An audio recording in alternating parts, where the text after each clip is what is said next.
Delhi liquor స్కామ్లో కవిత arrest అయిన సంగతి మనందరికీ తెలిసిందే. అండ్ అలాగే అభిషేక్ కూడా అరెస్ట్ అయ్యారు. ఆయన ఇప్పుడు బెయిల్ మీద అంటే కొన్ని షరతులు పెట్టి ఆయనకి బెయిల్ ఇచ్చారన్నట్టుగా వార్తలు వస్తున్నాయి. అసలు ఈ ఢిల్లీ లిక్కర్ స్కామ్ ఎన్ని మలుపులు తిరుగుతోంది ఏంటి, ఇలా ఇన్ని మలుపులు తిరుగుతోంది ఏంటి?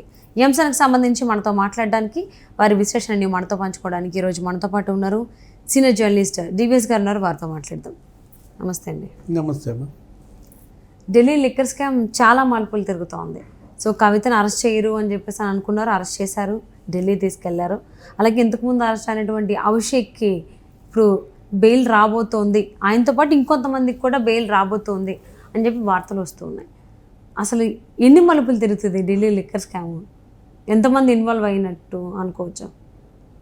కవిత సుప్రీంకోర్టులో వేసినటువంటి రిట్ పిటిషన్ ద్వారా థర్డ్ డిగ్రీ అనేది బయటకు వచ్చింది. ఇప్పుడు థర్డ్ డిగ్రీ గురించి ఆమె పాయింట్అవుట్ చేసేసరికి తెలంగాణ ప్రజల్లో, ఇక్కడ ఉన్నటువంటి వివిధ పార్టీల నాయకుల్లో అందరిలో ఒక డౌట్ వచ్చేసింది. ఏమిటి, కవిత పైన కూడా థర్డ్ డిగ్రీ ప్రయోగించారా? తన పైన థర్డ్ డిగ్రీ ప్రయోగిస్తారనే భయంతో ఆ రిట్ పిటిషన్ వేసిందా? లేదు, ఆల్రెడీ ఇప్పుడు 3 రోజులు కస్టడీ, ఇప్పుడు 4 రోజుల కస్టడీలో ఆమె పైన ఆల్రెడీ థర్డ్ డిగ్రీ ఉపయోగించారా? ఇది ఒక క్వశ్చన్ అన్నమాట. కవిత పైన థర్డ్ డిగ్రీ ఉపయోగించే పరిస్థితుల్లో ఈడీ ఉంటుందా అంటే మనకు డౌటే. ఎందుకంటే ఆమె మాజీ ముఖ్యమంత్రి కుమార్తె, కేసీఆర్ కుమార్తెగా తన పైన థర్డ్ డిగ్రీ ప్రయోగించడం అనేది అవాస్తవం. కాకపోతే థర్డ్ డిగ్రీ ప్రయోగిస్తారనే భయం ఆమెలో ఉందన్నమాట. ఓకే, అందుకోసం రిట్ పిటిషన్లో దాన్ని ప్రస్తావించినట్టుగా తెలుస్తోంది. నెక్స్ట్ ఇదే కేసులో ఆమెకు ముందు విచారించినటువంటి ఒక అతను ఎవరో చంద్రరావు ఎవరో ఉన్నట్టున్నారు, అతని మీద థర్డ్ డిగ్రీ వాడారని మరి ఎవరో చెప్పారో ఏదో, అతను దానివల్ల వినికిడి శక్తి కూడా కోల్పోయాడు. థర్డ్ డిగ్రీ ఉపయోగించడం వల్ల వినికిడి శక్తి ఎప్పుడు కోల్పోతా, ఫెల్డ్ మన కొట్టారనుకో, ఇక్కడ చెంప మీద తగలాల్సింది చెవి మీద తగులుద్ది కదా, వినికిడి శక్తి కోల్పోయిన దీంట్లో మరి బహుశా అలా మ్యాన్ హ్యాండ్లింగ్ ఆ చంద్రరావు మీద ఏమైనా చేస్తే వినికిడి శక్తి కోల్పోయాడు. అఫిడవిట్లో సారాంశం నేను చెప్తాను. ఏది, చంద్రరావు అనే అతని పైన థర్డ్ డిగ్రీ ప్రయోగించడం వల్ల వినికిడి శక్తి కోల్పోయారు. ఈడీ దాని యొక్క నిబంధనలను తోసిరాజు అంటోంది, ఇష్టారాజ్యంగా చెలరేగిపోతోంది. అప్రూవర్లుగా మారారు శరత్ చంద్రారెడ్డి, మాగుంట రాఘవరెడ్డి, వాళ్ళ అప్రూవర్లుగా మారింది కూడా ఈ భయంతోనే. ఏది, థర్డ్ డిగ్రీ భయంతోనే. శరత్ చంద్రారెడ్డి నీకు తెలుసు కదా, విజయసాయి రెడ్డి అల్లుడు అరవిందో, శరత్ చంద్రారెడ్డి, నెక్స్ట్ మాగుంట రాఘవరెడ్డి, ఇది మన ఒంగోలు, వీళ్ళు అప్రూవర్లుగా మారింది థర్డ్ డిగ్రీ వల్ల. అది వాళ్లే చెప్పాలి. కాకపోతే కవిత వాళ్ళ పేర్లు కూడా వాడేసినట్టుందా అఫిడవిట్లో. మాగుంట రాఘవరెడ్డి మీద, శరత్ చంద్రారెడ్డి మీద థర్డ్ డిగ్రీ ప్రయోగించారంటే అది నమ్మబుల్గా లేదు. ఎందుకంటే మరి శరత్ చంద్రారెడ్డి 1000 కోట్లకు అధిపతి, మాగుంట ఇది మరి పొలిటికల్ ఫ్యామిలీ, ఎప్పుడు 5-6 సార్లుగా వాళ్ళు పార్లమెంటుగా ఉంటూ మొత్తం లిక్కర్ అంతా వాళ్ళ దీంట్లో ఉంది కదా, వాళ్ళ మీద థర్డ్ డిగ్రీ ప్రయోగం జరిగిందని మనం అనుకోం. కానీ కవిత వేసిన అఫిడవిట్ వల్ల నీకు మొత్తం థర్డ్ డిగ్రీ అనేది వాళ్ళ డిబేట్. కవితపై థర్డ్ డిగ్రీ ప్రయోగం జరిగిందా, చంద్రరావు మీద జరిగిందా, వీళ్ళిద్దరి మీద జరిగిందా అనే దీంట్లో ఈడీ ఇప్పటి వరకు మనం చూసినంతవరకు నిబంధనల అతిక్రమణ జరగదు. కాకపోతే ఇది రాజకీయ దురుద్దేశం, ఇది కక్ష సాధింపు చర్య అని బీఆర్ఎస్ అంటోంది. ఇప్పుడు ఆమె ఇవాళ మాట్లాడిన దాంట్లో, ఇవాళ వేసిన దాంట్లో కూడా తన యొక్క వ్యక్తిత్వ హననం, ఏ విధంగా తనని అప్రదిష్ట పాలు చేయడం కోసమే, తన తండ్రిపై ఉన్న కక్షని తన మీద తీర్చుకోవడం కోసం ఈ కేసులో ఇరికిచ్చారు ఆధారాలు లేకుండా. ఇప్పుడు కవిత వేసిన అఫిడవిట్ సారాంశం, మనీ లాండరింగ్ యాక్ట్ నీకు సెక్షన్ 19 ఉల్లంఘించారంటాను. అంటే ఏంటి, మహిళలను వాళ్ళ ఇంటి దగ్గరే విచారించాలి, ఇట్లా ఆఫీస్కి పిలిపించి విచారించకూడదు. అది గతంలో కూడా నళిని, చిదంబరం అది కూడా నడిచిన దీంట్లో.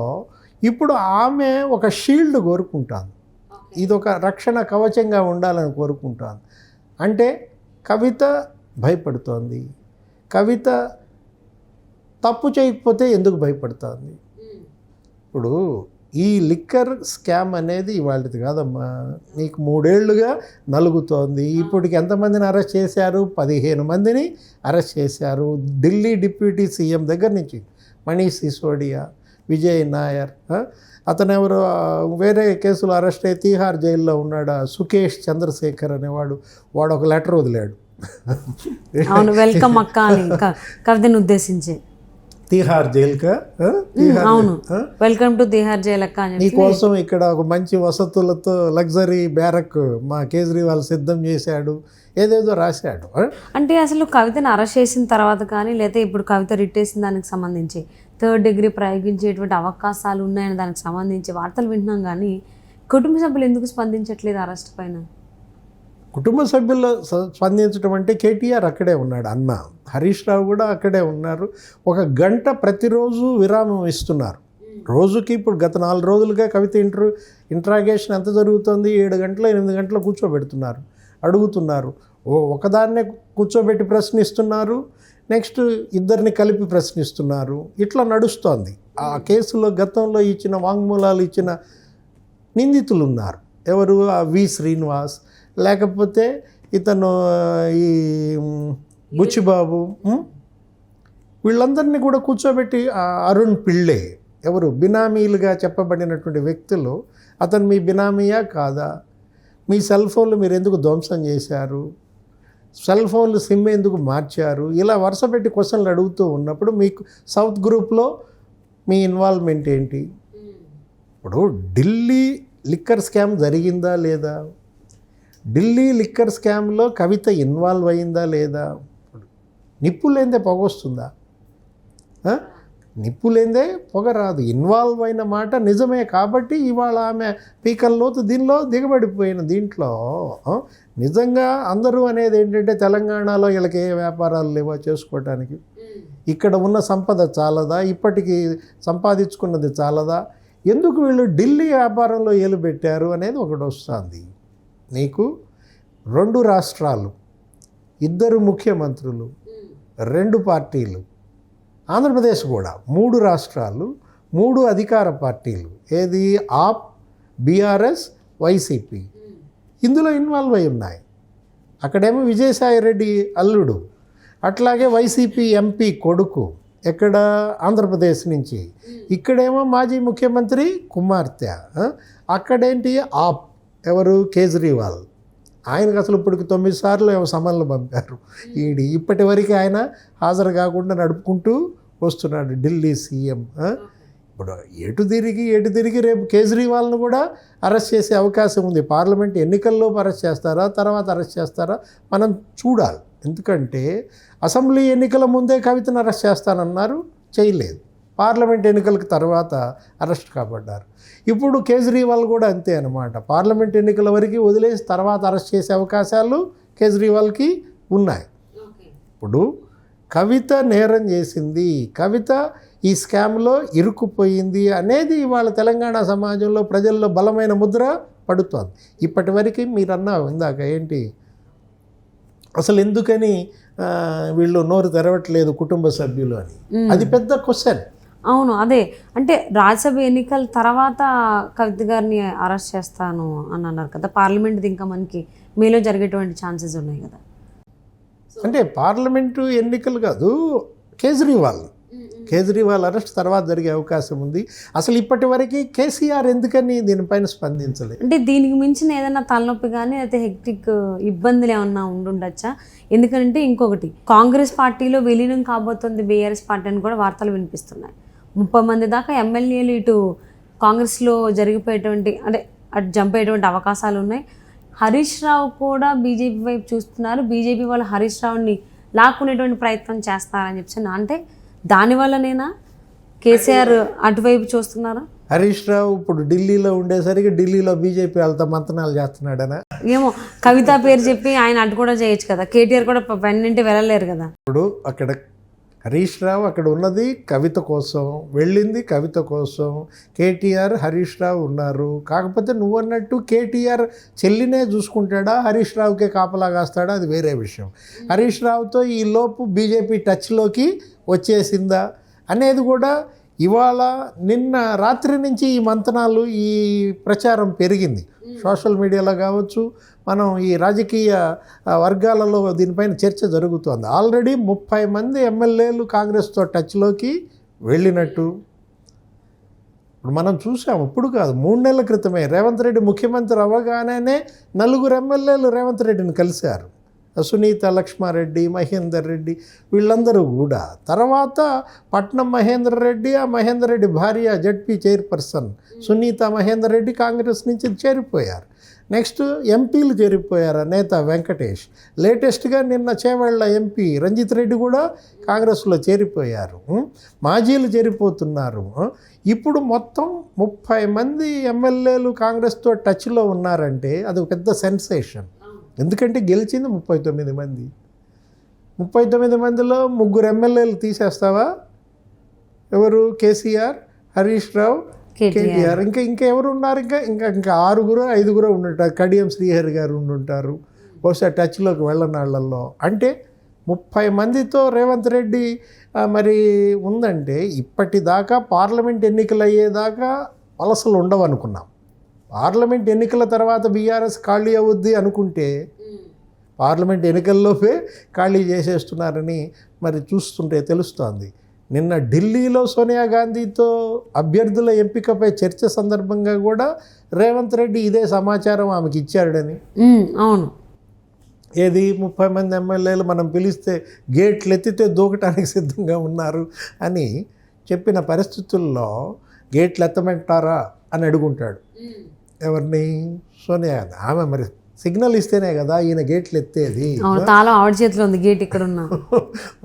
అది అడిగి ఉన్న పరిస్థితుల్లో మొత్తం 3/4 కాంగ్రెస్లోకి వెళ్ళిపోతే మరి జాతీయ పార్టీ బీజేపీ చూస్తా ఊరుకుంటుందా? మా వాటా ఏంటి అని మరి వాళ్ళు కూడా ముందుకు రావాలి కదా. చెరిసగం చేసుకుందాం పంచాయతీ, కొప్పనూరు పంచాయతీలాగా. ఏంటి నీకు కావాలంటే సగం కాంగ్రెస్కి సగం బీజేపీకి చేసుకోవాలి, కానీ నువ్వు 30 మంది ఎమ్మెల్యేలు కాంగ్రెస్లోకి లాక్కుంటే ఎలా రేవంత్ అని చెప్పి బీజేపీ మరి హరీష్ రావుతో టచ్లోకి వెళ్ళిందా? మరి హరీష్ రావు బీజేపీలోకి వెళ్తాడా? ఈ పరిణామాలన్నీ కూడా మనం ఇంకా రాబోయే రోజుల్లో నిర్ణయం ఉంటుంది. కాకపోతే ఒకవైపు కేసీఆర్ ఇటు కుటుంబ సభ్యులను కాపాడుకోవాలి, మరోవైపు పార్టీని కాపాడుకోవాలి, వలసలకు అడ్డుకట్ట వేయాలి. రేపొద్దున అసలు ఆయన ఎన్నికల ప్రచారంలోకి వెళ్ళాలి. ఇంకా 50 రోజుల్లో నీకు ఎన్నికలు ఉన్నాయి. మొత్తం అన్ని పార్టీలు ప్రచారంలో మునిగిపోతున్నాయి. ఆల్రెడీ నరేంద్ర మోడీ సుడిగాలి ప్రచారం చేశారు. ఎక్కడ? తెలంగాణలో 2 సభల్లో మాట్లాడారు. నీకు ఆంధ్రప్రదేశ్లో చిలుకలూరుపేటలో సభలో మాట్లాడారు. బీజేపీ అందరికన్నా ముందు ఉంది ఎన్నికల ప్రచారంలో, అభ్యర్థుల ప్రకటనలో. అటు బీజేపీ దూసుకొస్తోంది, ఇటు అధికారం ఎవరి చేతుల్లో ఉంది? కాంగ్రెస్ పార్టీ. కాబట్టి మొత్తం కాంగ్రెస్ పార్టీ ఎప్పుడైనా సరే తుడిచిపెట్టే అవకాశం ఉంది. ప్రధాన ప్రతిపక్షంగా బీఆర్ఎస్, కేసీఆర్, ఈ 2 జాతీయ పార్టీలకు రేపు ధీటుగా పోటీ నిలబెట్టాలంటే ముందు వలసలు ఆపాలి. వలసలను ఆపుదాం అనుకునే లోపేం జరిగింది? కూతుర్ని ఎత్తుకుపోయారు ఈడీ. ఇది ఊహించని ఉత్పాతం. ఎవరు ఈ టైంలో అరెస్ట్ చేస్తారని. ఇప్పుడు అటు కూతుర్ని కాపాడుకుందాం అనుకునేసరికి ఏం జరుగుతోంది? కొడుకు మళ్ళా కేసుల్లో చిక్కుకుంటున్నాడు కేటీఆర్. ఆ ఈడీ జేడీతో గొడవ పడ్డాడని చెప్పి ఆ భానుప్రియ ఏం చేసింది? ఇక్కడ బంజారా హిల్స్ స్టేషన్లో కేసు పెట్టింది. ఇప్పుడు ఆ కేసులో మరి కేటీఆర్ అరెస్ట్ అవ్వాల్సి వస్తుంది. లేకపోతే ఆల్రెడీ ప్రణీత్ రావు కేసు ఏదో నడుస్తోంది, ఫోన్ ట్యాపింగ్. అదో పెద్ద దుమారం లేపుతోంది. ప్రణీత్ రావు అతను కూడా ఏమంటున్నాడు? డీసీపీ రమేష్ లేకుండా నన్ను ఎంక్వైరీ చేయండి అంటాడు. అంటే నిన్నెవరు ఎంక్వైరీ చేయాలో, ఏ ఆఫీసర్ ఉండాలో నువ్వు నిర్ణయించేది. దోషిగా ప్రణీత్ రావు ఉన్నప్పుడు పలానా ఆఫీసర్ ఉండాలని ఎలా చెప్తాడు? 40 హార్డ్ డిస్కులు ధ్వంసం చేశాడంట. ఎక్కడది? అనంతగిరి కొండల్లో. హార్డ్ డిస్కులు ధ్వంసం చేసి అనంతగిరి కొండల్లో వేసిన సెల్ ఫోన్లో ఉన్న సమాచారాన్ని రిట్రీవ్ చేశారు కదా. ఇప్పుడు ఎవరు ఫోన్ ట్యాపింగ్ చేయమన్నారు? ఎస్ఐబి చీఫ్ చేయమన్నాడా? ప్రభాకర్ రావు. అందుకే ప్రభాకర్ రావు బీఆర్ఎస్ ఓడిపోయిన మరుసటి రోజే రాజీనామా చేశాడా, లేదు ఎస్పీ చేయమన్నాడా, ఆ ఇచ్చిన ఆదేశాలు రిటర్న్గా ఉన్న డాక్యుమెంట్స్ కూడా కాల్ చేశాడు సెల్లార్లో ప్రణీత్ రావు. ఈ రికార్డులన్నీ బయటకు తీస్తే ఫోన్ ట్యాపింగ్ ఎటు తిరిగి ఎవరి మెడకు చుట్టుకుంటుంది? అప్పుడున్న ఐటీ శాఖ మంత్రి కేటీఆర్కు చుట్టుకుంటుందా? కేటీఆర్ ఆదేశాల మేరకే ఈ ట్యాపింగ్ జరిగిందా? నీకు జర్నలిస్టుల ఫోన్లు ట్యాప్ అయ్యాయి, ప్రతిపక్ష నాయకులు రేవంత్ రెడ్డి దగ్గర నుంచి అందరి ఫోన్లు ట్యాప్ అయ్యాయి, సొంత పార్టీ వాళ్ళ ఫోన్లు కూడా ట్యాప్ చేశారు, వాళ్ళ పిల్లల ఫోన్లు కూడా ట్యాప్ చేశారు. ఇలాంటి పరిస్థితుల్లో ప్రణీత్ రావు ఏం చేశాడంటే వీళ్ళు చెప్పిన దానికన్నా ఓవర్ యాక్షన్ ఎక్కువ చేశాడు. అతనేంటి కొంతమంది వ్యాపారుల ఫోన్లు, రియల్టర్స్ ఫోన్లు, వీళ్ళందరి ట్యాప్ చేసి వాళ్ళ సమాచారం అంతా తెలుసుకుని వాళ్ళ దగ్గర వసూళ్లకు పాల్పడ్డాడన్న ఇది కూడా నడుస్తున్న దీంట్లో కేసీఆర్ ఇప్పుడు కవిత లిక్కర్ స్కామ్ నుంచి ఎలా బయటేయాలి, ఇప్పుడు కేటీఆర్ ఈ కేసుల్లో నుంచి ఎలా బయటేయాలి, మరోవైపు వలసలకు ఎలా అడ్డుకట్ట వేసి పార్టీని కాపాడుకోవాలి.